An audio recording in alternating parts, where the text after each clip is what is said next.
Hello दोस्तों, स्वागत है आप सभी का आपके अपने चैनल बेसिक नॉलेज में। दोस्तों आज हम लोग इस वीडियो में देखने वाले हैं आप लोग का झारखंड बोर्ड क्लास 10 का जो टर्म 2 का मॉडल पर जारी हुआ है उसमें साइंस का सेट 4 का डिटेल सॉल्यूशन एंड एक्सप्लेनेशन सभी को डिटेल में समझा देंगे। वीडियो को पूरा देखिएगा और हाँ, अपने जितने सारे दोस्त हैं सभी को शेयर कर दो क्योंकि एग्जाम सामने दोस्तों। और अगर सिर्फ आप लोग मॉडल पेपर को ही पढ़ लेते हो, ठीक है, जितना सारा क्वेश्चन है समझ लेते हो तो 60 to 70% नंबर आपका कहीं नहीं जाने वाला है। तो एक एक क्वेश्चन को ध्यान से देखिए, समझ लीजिए, रटना तो छोड़ दीजिए क्योंकि रटने से आपका जो क्वेश्चन है उसी को बना पाएंगे। समझ लीजिए तो उससे संबंधित सवाल देंगे तो उसको भी बना लेंगे। चलिए शुरू करते हैं, देखते हैं क्या क्वेश्चन है और उसका जवाब बहुत ही अच्छे तरह से हम लोग देख लेते हैं। और कितना क्वेश्चन है, 19 क्वेश्चन है, पर 19 को आप लोग जवाब देना है नहीं। देखिए यहाँ पर कितना जवाब देना है। पहला आपको 1 से 7 तक जो है लघु उत्तर, इसमें से 5 का सिर्फ जवाब देना है। इसमें से 8 से 14 तक है जिसमें से 5 का देना है। और 15 से 19 जो है दीर्घ उत्तरीय, इसमें आप लोग को सिर्फ देना है कितना का, 3 का, यानी कि आप लोग कुल मिलाकर 13 प्रश्नों का जवाब देना है 19 में से। चलिए देख लेते हैं क्या क्या सवाल है। सबसे पहला सवाल, ओम के नियम के आधार पर विभवांतर तथा विद्युत धारा में संबंध लिखिए, 1 एम्पियर को परिभाषित कीजिए। देखिए यहाँ पर दिया है 2 नंबर का सवाल, लेकिन एक वाक्य में लिखने बोला है। तो क्या आप लोग सोच सकते हो कि ये इसका आंसर एक वाक्य में लिखाएगा? बिल्कुल नहीं लिखाएगा। तो पता नहीं जो क्वेश्चन सेट किए हो कैसा सोच के सेट किए हैं, कहता है एक तरफ एक वाक्य में लिखिए और एक वाला आंसर नहीं, लेकिन जो आंसर है दोस्तों वही लिखिएगा, कुछ नहीं कटेगा। ठीक है। ओम का नियम के अनुसार चालक के सिरों के बीच का विभवांतर उसमें प्रवाहित विद्युत धारा के समानुपाती होता है। इसे हम लोग ओम का नियम कहते हैं। क्या कि किसी चालक में जो विद्युत धारा प्रवाहित होता है, ठीक है, वो किसका, चालक के सिरों का जो विभवांतर होता है उसके समानुपाती होता है, यानी कि V/IR, ये संबंध होता है दोनों में। ठीक है। और क्या बोला कि 1 एम्पियर को परिभाषित कीजिए। 1 एम्पियर जो विद्युत धारा होता है किसे कहते हैं, 1 एम्पियर विद्युत धारा। तो देख लीजिए, जब किसी चालक से 1 सेकंड में 1 कूलम आवेश, ठीक है, ध्यान सुन लीजिए, जब किसी चालक से 1 सेकंड में 1 कूलम आवेश विद्युत धारा प्रवाहित होती है, ठीक है, कोई चालक है उसमें से 1 सेकंड में 1 कूलम आवेश का अगर विद्युत आवेश प्रवाह हो जाती है तो उसमें क्या बोलेंगे, 1 एम्पियर विद्युत धारा बोलेंगे। ठीक है। इसको आप लोग ऐसे याद रख सकते हो कि I = क्या होता है, Q/T होता है। ठीक है। तो Q मतलब आवेश, T मतलब समय। तो यहाँ पर 1 होगा, यहाँ पर 1 होगा, तभी आप लोग का 1 एम्पियर आएगा। तो ऐसे कह सकते हो कि आवेश भी 1 कूलम होना चाहिए और धारा टाइम कितना होना चाहिए, 1 सेकंड, तो 1 एम्पियर धारा हो जाएगा। नेक्स्ट सवाल है, किसी चालक की लंबाई में परिवर्तन का उसके प्रतिरोध और प्रतिरोधकता पर क्या प्रभाव पड़ता है। किसी चालक की लंबाई, मतलब अगर लंबाई को घटाएंगे तो क्या होगा, लंबाई को बढ़ाएंगे तो क्या होगा। दोस्तों यहाँ पर मैं आप लोग को बताना चाहता हूँ, जो फर्स्ट सेट है वहाँ पर मैंने थोड़ा सा मिस्टेक कर दिया था। आप लोगों को बोला था कि एरिया, मतलब मैंने कहा सही था, बस लिखा गलत था कि जिसका एरिया ज़्यादा होगा दोस्तों उसका प्रतिरोध यहाँ पर कम होता है। आप लोग देख सकते हो आसानी से, यहाँ इलेक्ट्रॉन फ्लो होगा तो प्रतिरोध क्या होगा, रुकावट क्या होगा, बिल्कुल कम होगा। बिल्कुल नॉर्मल सी बात है, आसान सा। तो आप लोग आशा करते हो समझ गए होंगे, जो सेट ए देखे होंगे। बस थोड़ा सा लिखने में मैंने गलती किया था। याद रखिए, जब कोई एरिया जिसका ज़्यादा होता है तो वहाँ पर प्रतिरोध कम हो जाता है। क्वेश्चन इसमें क्या है कि किसी चालक की लंबाई में परिवर्तन के साथ उसके प्रतिरोध और प्रतिरोधकता पर क्या प्रभाव पड़ता है। तो देखिए, किसी चालक की लंबाई को बढ़ाने पर प्रतिरोध बढ़ जाता है, जबकि लंबाई को कम करने पर क्या होता है, प्रतिरोध घट जाता है। ठीक है। एक फॉर्मूला होता है दोस्तों, याद रखिएगा, R = ρL/A। इससे आप लोग को सारा चीज R के बारे में पता चल जाएगा। देखिए, तो देखिए ऊपर वाला चीज बढ़ाएंगे, R = क्या हम लोग का, ρL/A। तो ऊपर वाला यानी L को बढ़ाएंगे तो R भी बढ़ेगा। वही एरिया अगर बढ़ाएंगे तो पूरा वैल्यू क्या हो जाएगा, घट जाएगा। एरिया अगर बढ़ाएंगे तो पूरा वैल्यू क्या हो जाएगा, घट जाएगा। तो हम लोग का R भी घट जाएगा। तो इससे आप लोग अंदाजा लगा सकते हो। ठीक है। तो यहाँ पर अगर लंबाई को बढ़ाते हैं तो प्रतिरोध क्या हो रहा है, बढ़ रहा है। तो उसी प्रकार लंबाई को जब घटा देंगे तो प्रतिरोध क्या हो जाएगा जी हाँ, बिल्कुल घट जाएगा। वही हाल है। जबकि किसी चालक की प्रतिरोधकता उसकी लंबाई पर निर्भर नहीं करता। मतलब प्रतिरोधकता जो मतलब क्या होता है, प्रतिरोधकता मतलब दोस्तों जो तार है, तो चालक है उस किस मटेरियल का बना है, लोहा का है कि एल्युमिनियम का है। अब भैया ऐसा थोड़े है कि लंबा तार है तो उसका प्रतिरोधकता कुछ और होगा, छोटा एल्युमिनियम का तार है तो उसका प्रतिरोधकता कुछ और होगा। प्रतिरोधकता दोस्तों लंबाई पर डिपेंड नहीं करता है। ठीक है। चाहे कितना बड़ा तार हो या फिर कितना छोटा, प्रतिरोधकता सभी का समान होगा, सेम धातु का। लंबा अगर लोहा है तो लोहा का सम होगा, एल्युमिनियम है तो उसका भी उस तरह होगा। मतलब प्रतिरोधकता लंबाई पर डिपेंड नहीं करता है। ठीक है। चलिए अगला सवाल देख लीजिए, अमलगम किसे कहते हैं। बहुत इंपॉर्टेंट सवाल है दोस्तों। तो अमलगम एक मिश्र धातु होता है जिसमें से एक धातु आपका पारा होना चाहिए। यानी कि अमलगम क्या है कि एक ऐसा मिश्र धातु जिसमें एक धातु पारा होता है, उसे हम लोग क्या बोलेंगे, अमलगम कहेंगे। ठीक है। नेक्स्ट है, एथीन का आणविक सूत्र दिया है C2H4। इसमें कौन कौन से सहसंयोजी आबंध होते हैं। तो याद रखिए, एथीन को दोस्तों जब आप लोग ड्रॉ कीजिएगा, बनाइएगा संरचना, तो कार्बन कार्बन के बीच में डबल बॉन्ड होता है, जबकि यहाँ पर हाइड्रोजन का यहाँ पर सिंगल बॉन्ड होता है। 4 गो हाइड्रोजन हो जाएगा जो कि सिंगल बॉन्ड के द्वारा जुड़ा होता है। तो कितना हो गया, एक डबल बॉन्ड हो गया कार्बन और कार्बन के बीच, और यहाँ पर कार्बन और हाइड्रोजन के बीच में कितना सिंगल बॉन्ड हो गया, 4 सिंगल बॉन्ड। वही मैंने यहाँ पर लिख दिया है कि इसमें 2 कार्बन परमाणु के बीच द्विया बंध होता है, कितना द्विया बंध हो रहा है कार्बन कार्बन के बीच, तथा कार्बन और हाइड्रोजन परमाणु के बीच एकल आबंध होता है, और हाइड्रोजन कार्बन हाइड्रोजन के बीच क्या हुआ, यहाँ पर एकल बंध है। चलिए आगे देख लेते हैं, जीवों में पाई जाने वाली विभिन्नता का क्या लाभ है। तो जैव विविधता, जीवों में पाई जाने वाली विभिन्नता मतलब क्या है, जैव विविधता। तो जैव विविधता परितंत्र को स्थिरता प्रदान कर पारिस्थितिक संतुलन को बरकरार रखती है।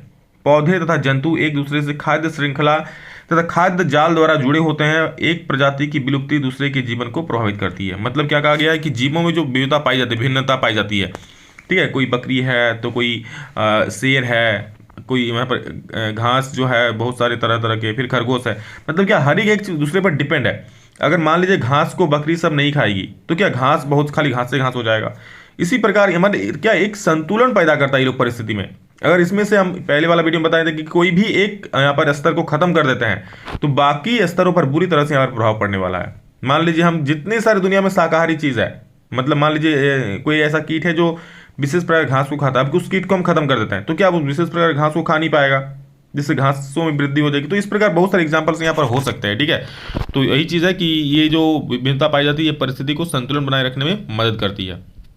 समृद्धि अंग किसे कहते हैं, तो देखिए ऐसे अंग जो संरचना में तो अलग अलग होते हैं पर उनका कार्य एक ही होता है, उसे समृद्धि अंग कहते हैं। मतलब जैसे आप लोग देख सकते हैं पक्षी के पंख और कीट के पंख दोनों उड़ने के लिए काम आता है, पर दोनों की बनावट जो है, संरचना जो है क्या है, अलग अलग है। तो ऐसे अंग को दोस्तों हम लोग बोलते हैं समृद्धि अंग, यानी कि उसका कार्य तो सेम होता है भैया, काम सेम होता है, पर उसकी संरचना बनावट अलग अलग होती है, ठीक है।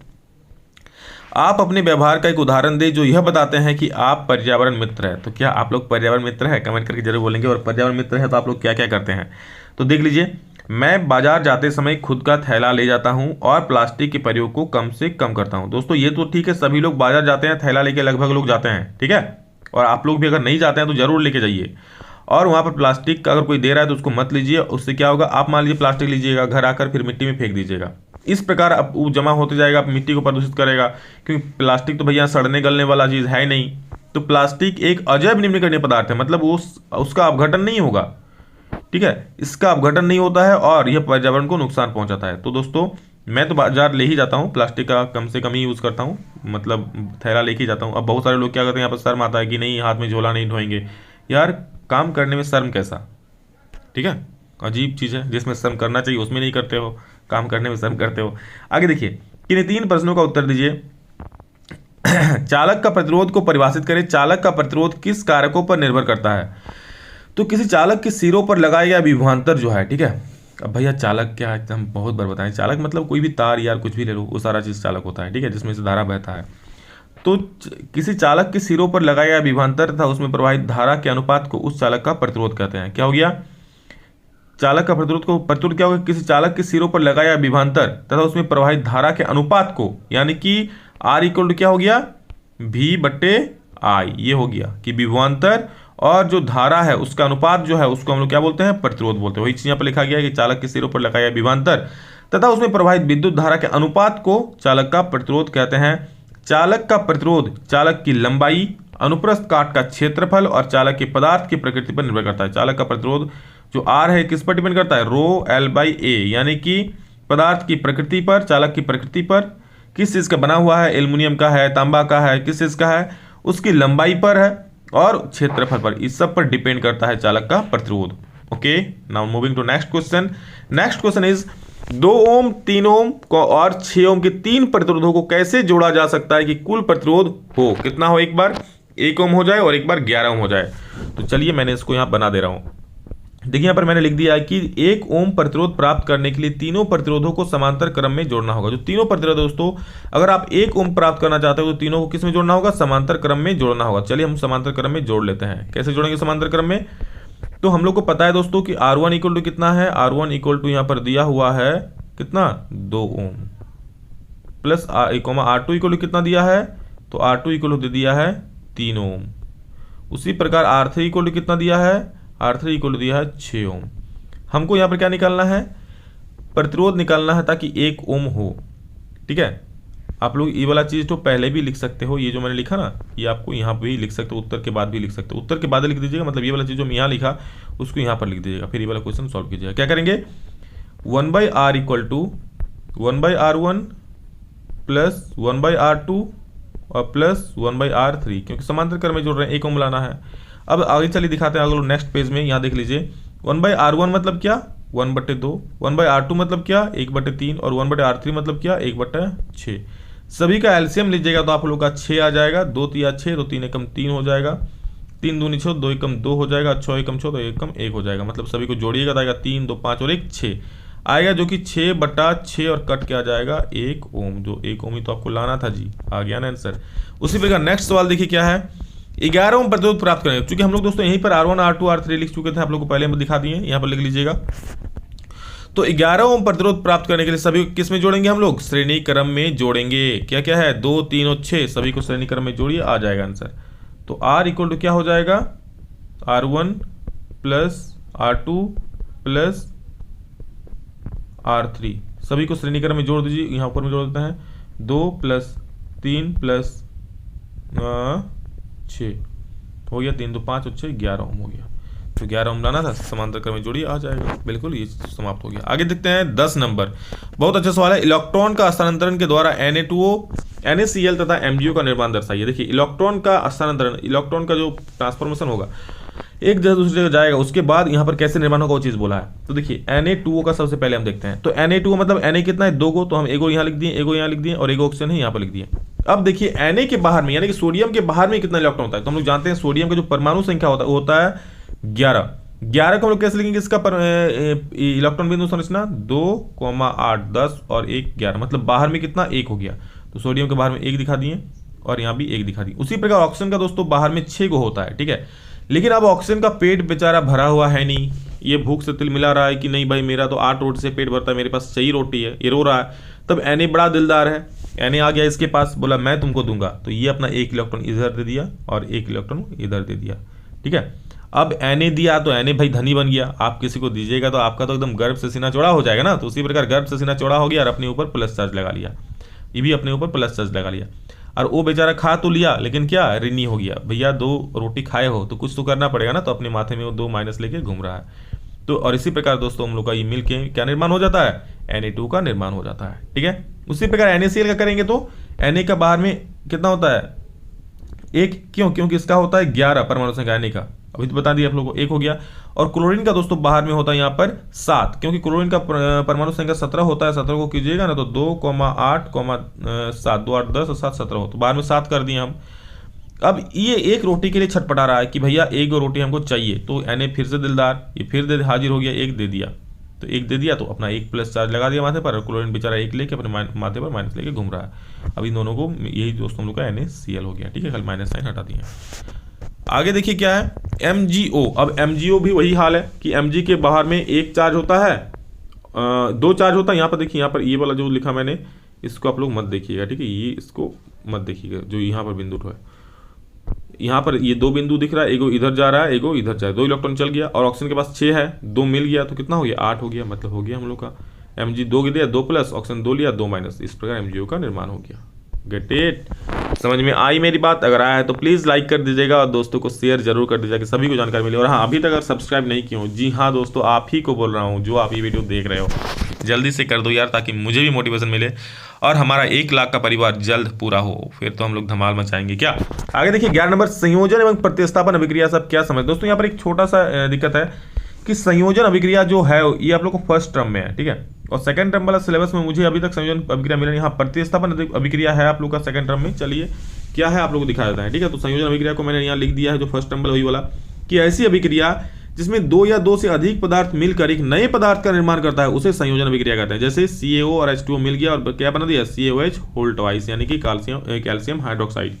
अब बात करते हैं प्रतिस्थापन अभिक्रिया। तो देखिए क्या हो गया, ऐसी अभिक्रिया जिसमें हाइड्रोकार्बन का एक हाइड्रोजन, ठीक है, ऐसी अभिक्रिया जिसमें हाइड्रोकार्बन का एक हाइड्रोजन परमाणु किसी दूसरे परमाणु के द्वारा प्रतिस्थापित कर दिया जाता है, उसे प्रतिस्थापन अभिक्रिया कहते हैं। मतलब क्या होता है कि हाइड्रोजन परमाणु का जो एक हाइड्रोजन है वो किसी दूसरे कोई दूसरा परमाणु आता है और हाइड्रोजन को हटा देता है वहां से और खुद वहां बैठ जाता है, तो उसे बोलते हैं हम लोग प्रतिस्थापन अभिक्रिया। कैसे देख लीजिए, CH4 प्लस Cl2 है, जो सूर्य के प्रकाश में ये अभिक्रिया हो रहा है, तो क्या बना दिया, ये जो क्लोरीन है, ठीक है, इसको हाइड्रोजन को हटा देगा और खुद जाके वहां पर बैठ जाएगा, तो CH3 हो गया, एक हाइड्रोजन को हटा दिया तो उसके जगह पर क्या आ गया, Cl आके बैठ गया, और ये H जो हटा वो इसके पास आ गया, तो वहां से बन गया HCl।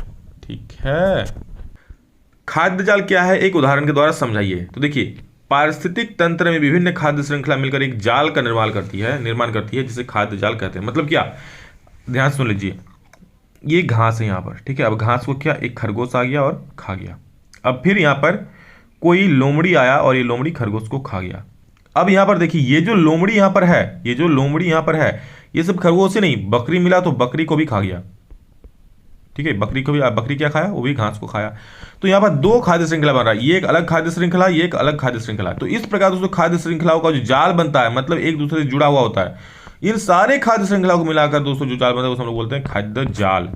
ठीक है, और जैसे उदाहरण भी दे दिए हम, क्या घास टिड्डों के द्वारा खाई जाती है, घास क्या टिड्डा खाता है, और खरगोश के द्वारा भी, मतलब घास को टिड्डा भी खाता है और खरगोश भी खाता है। और फिर इस शाकाहारी जीवों को, यानी कि टिड्डों को और खरगोश को, कोई एक से अधिक मांसाहारी जीव खा सकते हैं। मतलब मान लीजिए खरगोश को शेर भी खा सकता है, यहाँ पर कुत्ता भी खा सकता है, उसी प्रकार टिड्डों को भी। ठीक है, अलग से यहाँ पर खाद्य श्रृंखला बन रहा है और सभी को मिलाकर के जो निर्माण होता है उसे हम लोग कहते हैं खाद्य जाल। ओके, नाउ नेक्स्ट क्वेश्चन, ऐसे 3 तरीके बताइए जिसमें अजैव निम्नकरणीय पदार्थ पर्यावरण को प्रभावित करते हैं। तो 3 तरीके निम्नलिखित है, क्या क्या देख लीजिए। अजैव निम्नकरणीय पदार्थों का अपघटन नहीं होने के कारण यह मिट्टी में मिलकर मिट्टी को प्रदूषित करता है। आप लोग जानते हैं, प्लास्टिक का बात मैंने किया, ठीक है, कहीं कुछ ऐसा कचरा होता है जो मिट्टी में मिला दिया फिर भी नहीं मिलेगा, प्लास्टिक तो मिलेगा ही नहीं, तो ये फिर मिट्टी को प्रदूषित करेगा। इसको जलाने पर, प्लास्टिक को जलाइएगा तो बहुत हानिकारक गैस निकलेगा जो वायु को प्रदूषण करेगा, और ये खाद्य श्रृंखला में मिलकर हमें क्षति पहुंचाते हैं। और बहुत सारे दोस्तों ऐसे कचरा होता है, ऐसे रसायन होते हैं जो खाद्य श्रृंखला में मिल जाते हैं और हमें उससे क्षति पहुंचता है, हम लोग उसको खाते हैं फिर हमें क्षति पहुंचता है। ठीक है, नेक्स्ट क्वेश्चन 14 नंबर है, क्या देख लीजिए, और ये पूछा है कि जीवाश्म क्या है, यह विकास के प्रक्रम में विषय में क्या दर्शाता है। जीवाश्म क्या है, तो मैंने इससे एक पहले वाला वीडियो था वहां पर भी जीवाश्म को बताया था कि लाखों अथवा हजारों साल पहले पाए जाने वाले जीवों के परिरक्षित कठोर अवशेष, चट्टानों पर पैरों के निशान, मिट्टी में बने मृत जीवों के सांचे आदि को जीवाश्म कहते हैं। जीवाश्म मतलब जीवों का अंश, या तो हो सकता है कंकाल के रूप में हो, या फिर मान लीजिए उसका सिर्फ पैरों का छाप हो, हाथ का छाप हो, ये सारी चीजें यहाँ पर जीवाश्म कहलाता है। ठीक है, तो ये चीज दिखा गया परिरक्षित कठोर अवशेष, मतलब अभी तक जो सड़ा गला नहीं है, बहुत कठोर अवशेष है। चट्टानों पर पैरों के निशान हो सकते हैं, मिट्टी में बने मृत जीवों का अवशेष हो सकते हैं, ये सभी चीजों को जीवाश्म कहते हैं। और विकास प्रक्रम के विषय में यह दर्शाते हैं कि कौन सी स्पीसीज जो कभी जीवित थी परंतु अब लुप्त हो गई। और विकास के बारे में क्या बताता है कि कोई ऐसा जीव था भविष्य में पर अब वो लुप्त हो चुका है। ठीक है, ये चीज ये दर्शाती है।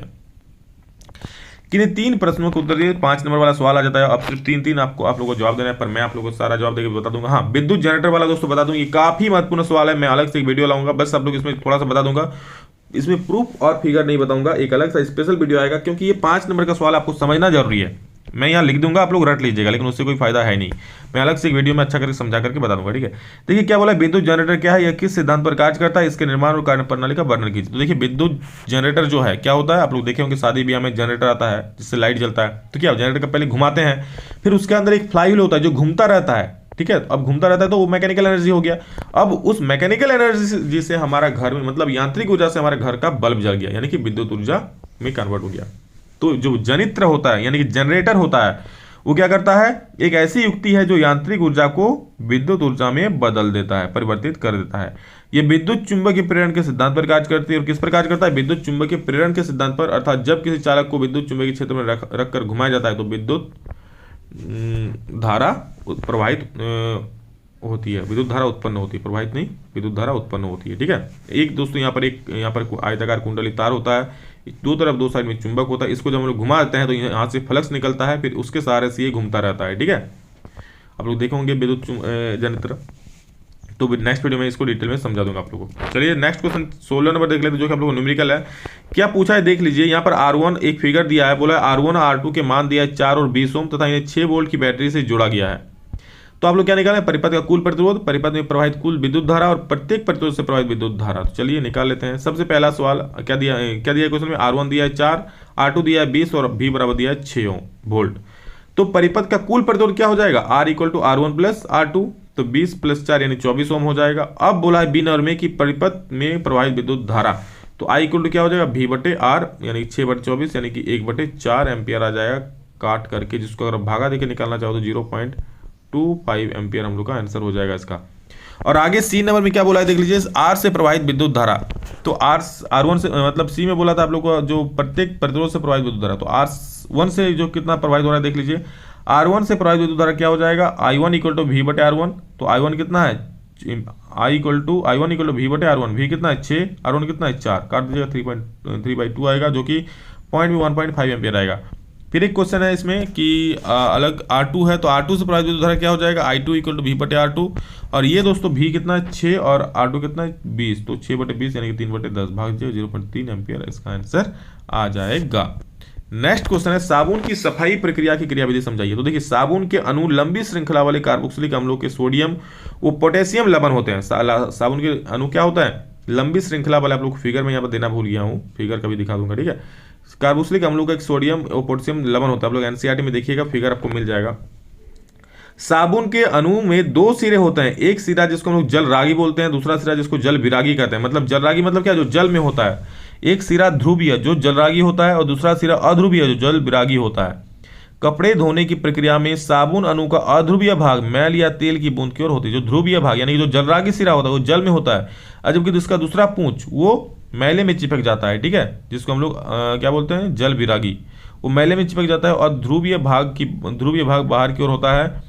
आगे देखिए इस प्रकार तेल की बूंद साबुन अणुओं के द्वारा गिर जाती है, और इसी प्रकार तेल की बूंद जो है वो साबुन के अणुओं के द्वारा गिर जाती है। साबुन के अणुओं के द्वारा बनी इस संरचना को मिसेल कहते हैं, और साबुन के अणु के द्वारा जो इस प्रकार की एक संरचना बनती है दोस्तों, ठीक है, उसी को हम लोग क्या बोलते हैं, उस संरचना को बोलते हैं micelle. Okay, now moving to next कुछ, हाँ ये तो हो गया। पानी डालने पर ध्रुवीय भाग पानी से क्रिया करता है और तेल की बूंद साफ हो जाती है, इससे कपड़े धुल जाते हैं।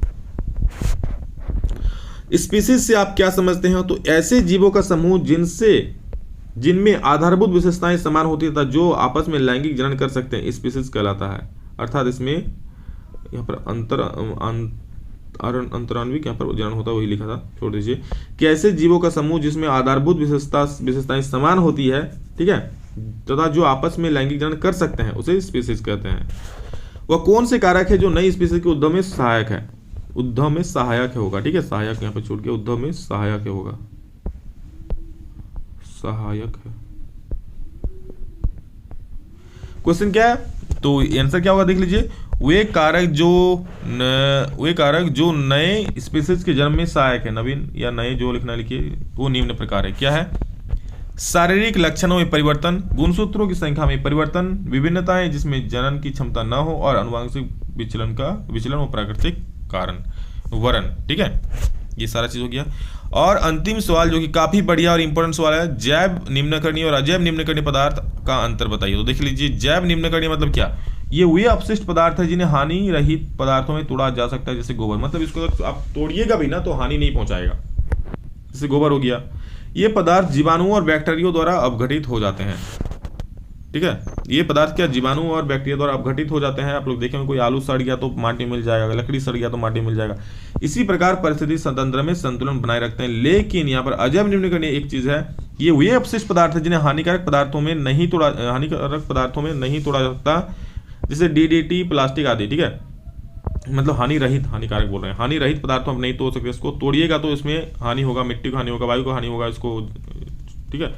ये पदार्थ बैक्टीरिया जैसे जीवों द्वारा अपघटित नहीं हो पाते, और बैक्टीरिया जैसे जीवाणु होते हैं उसके द्वारा ये अपघटित नहीं हो पाते हैं। आप लोग एक नंबर ठीक से पढ़ लीजिए कि ये अपशिष्ट पदार्थ है जो हानि रहित पदार्थों में नहीं तोड़ा सकता, मतलब ऐसे पदार्थों में नहीं तोड़ा सकता जिसमें हानि न हो, ठीक है, जब ये तोड़ा जाएगा तो हानि होगा, तो जैसे DDT, प्लास्टिक आदि सारा हो गया। तो ये था दोस्तों। और एक सवाल है, क्या कारण है कि कुछ पदार्थ जैव निम्नकरण होते हैं और कुछ अजैव निम्नकरणीय, तो चलिए उसको भी देख लेते हैं। यहाँ पर ये तो हो गया ना एक नंबर, हाँ 19 का ये, तो 19 का B क्या देख लीजिए, क्या कारण है कि कुछ पदार्थ जैव निम्नकरण होते हैं और कुछ अजैव निम्नकरण। तो देखिए वे पदार्थ जो जैविक प्रक्रमों से अपघटित हो जाते हैं, मतलब उसका बिल्कुल खात्मा हो जाता है, सड़ गल जाता है, तो उसे हम लोग क्या बोलेंगे, जैव निम्नकरण पदार्थ कहते हैं।